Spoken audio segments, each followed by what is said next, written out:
terkait dengan video Gus Miftah dengan bakul es itu di Magelang. Ketepatan saya ada di samping beliau, hadir di majelisnya.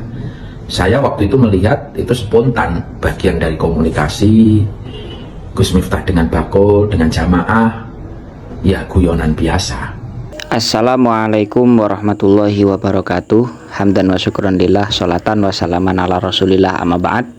Untuk kaum muslimin dimanapun berada, semoga selalu diberikan kelancaran dalam menjalankan aktivitas dan selalu diberikan rezeki yang halal dan berkah, amin Allahumma amin. Setelah viralnya kasus Gus Miftah dan pedagang es itu teman-teman, ternyata Gus Yusuf Hudori itu juga memberikan tanggapan klarifikasi. Coba kita lihat dulu gimana tanggapan dari Gus Yusuf Hudori ini teman-teman. Assalamualaikum warahmatullahi wabarakatuh.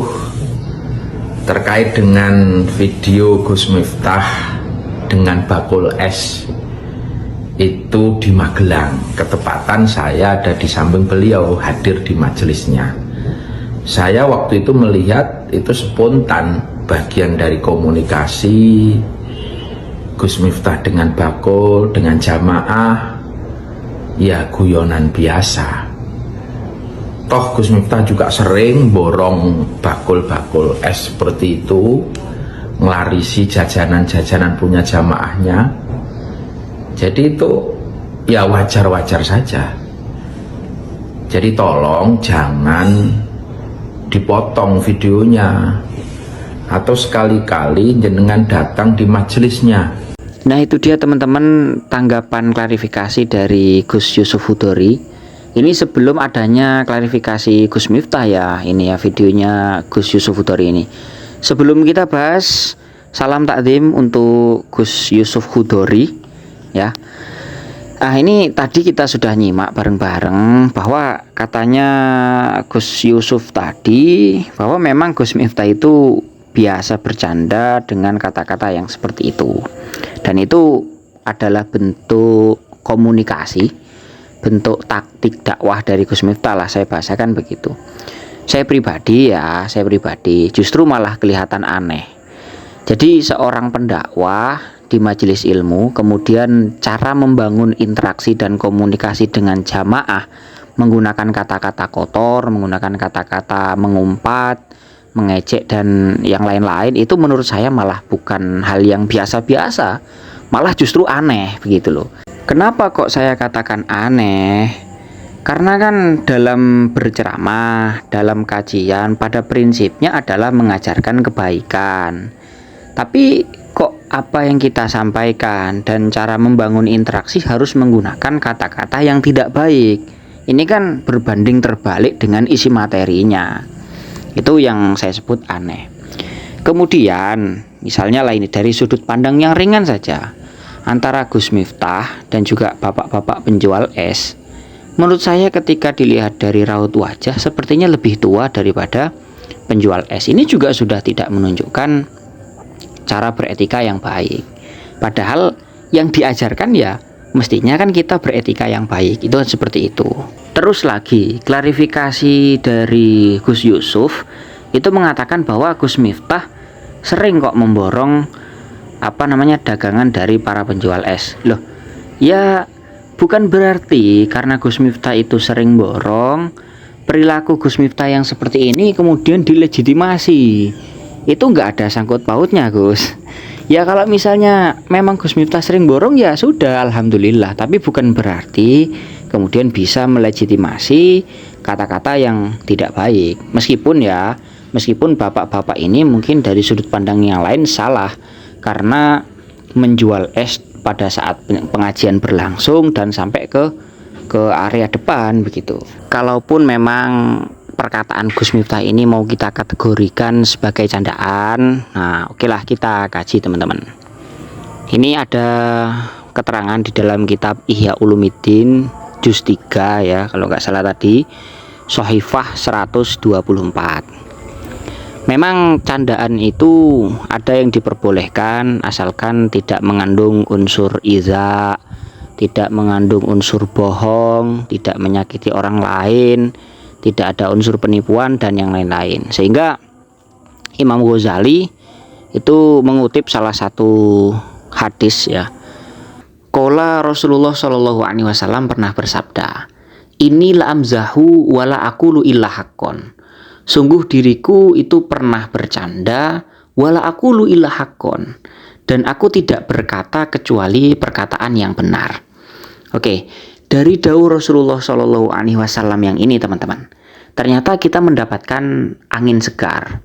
Kenapa? Karena Rasulullah Shallallahu alaihi wasallam itu menyampaikan dakwah, menyampaikan Islam ternyata juga diselingi dengan candaan. Beliau berarti tidak kaku dalam menyampaikan agama. Namun demikian, perilaku Rasulullah Shallallahu alaihi wasallam yang ini tidak bisa kita telan mentah-mentah. Coba kita lihat bagaimana Imam Ghazali itu sangat indah dalam menyusun logikanya. Illa anna mislahu yaqdiru ala ayam zaha wala yaqula illa haqqon. Meskipun demikian, Rasulullah SAW itu pernah bercanda, namun anna mislahu, orang sekelas Nabi itu yaqdiru ala ayam zaha wala yaqula illa haqqon, mampu mengendalikan diri sehingga candaan beliau itu sesuai porsi, sehingga candaan beliau itu tidak menyakiti orang lain, tidak ada unsur berbohong. Artinya di sini Rasulullah SAW itu betul-betul menjaga koridor-koridor agama, gitu loh. Nah, lalu bagaimana Imam Ghazali itu menggambarkan orang biasa kalau bercanda itu gimana? Nah ini, coba kita perhatikan itu yang garis merah. Wa amma ghairuhu, adapun selain Nabi. Kalau selain Nabi itu gimana kalau bercanda? Idza fataha babal misah, kana gharaduhu ayyudhikan nas kaifa makana. Kebanyakan orang ketika sudah memulai candaan, maka ia akan melegalkan segala cara, melegalkan segala ucapan untuk membuat para audien, untuk membuat orang-orang yang mendengarkan itu tertawa. Lalu coba sampean bayangkan. Ini Imam Ghazali sudah menjelaskan sedemikian rupa ini dulu ini ketika mengarang Ihya Ulumuddin. Jadi orang-orang memang seperti itu.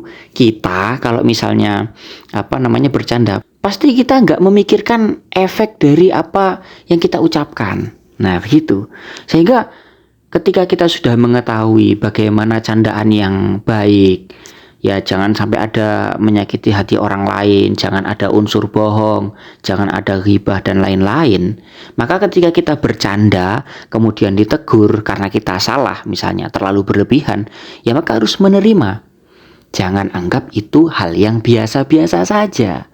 Apalagi misalnya kita itu seseorang yang memiliki kedudukan. Nah ini kan lebih lagi lah, kira-kira begitu. Makanya di awal saya katakan mengumpat atau mengejek seseorang dengan kata-kata seperti goblok misalnya ataupun yang lain, kemudian ini dianggap biasa, apalagi di forum majelis pengajian atau majelis taklim. Ini menurut saya adalah hal yang aneh, bukan hal yang biasa-biasa saja, meskipun itu dibungkus dengan kata-kata candaan. Ya tetap ini adalah hal yang gak lumrah. Sehingga hadis yang dikutip oleh Imam Ghazali setelahnya ini adalah peringatan bagi seseorang yang ingin melakukan candaan. Waqad qala Rasulullah sallallahu alaihi wasallam, inna rajula la yatakallamu bil kalimat yudhiku biha julusa'ahu, atau bisa juga dibaca yadhaku biha julusa'uhu. Seseorang yang berkata kemudian bermaksud untuk membuat orang lain tertawa, yahwi finnari ab'ada minas suraya, maka dia dikhawatirkan lah, saya bahasakan begitu. Orang yang seperti ini nih kebanyakan jatuh jauh sekali ke dalam neraka daripada hanya sekedar jatuh ke bintang begitu. Saking bahayanya ketika kita itu bercanda kemudian melegalkan segala cara, melegalkan segala ucapan untuk membuat para jamaah, untuk membuat para audien itu tertawa. Ya memang gimana ya kita mengatakannya ya, pengajian nggak ada candaan sepi, tapi kadang-kadang juga pengajian yang terlalu banyak candaan juga ya bahaya, karena jamaah akhirnya tidak fokus pada materi dan hanya fokus pada candaan-candaannya saja. Ya intinya beginilah teman-teman, kalau kita mau bercanda, terlepas itu di forum majelis, forum pengajian atau forum taklim, yang jelas ketika kita mau bercanda, perlulah kita itu memperhatikan koridor-koridor agama. Misalnya jangan sampai kita melakukan candaan yang sifatnya dusta, ataupun kita sampai menyakiti hati orang lain. Ya sekiranya kita perlu memperhatikan seperti itu. Ya bercanda boleh, tapi berlebihan jangan, begitulah kira-kira. Ya mungkin cukup itu, semoga bermanfaat. Wallahu a'lam bishawab.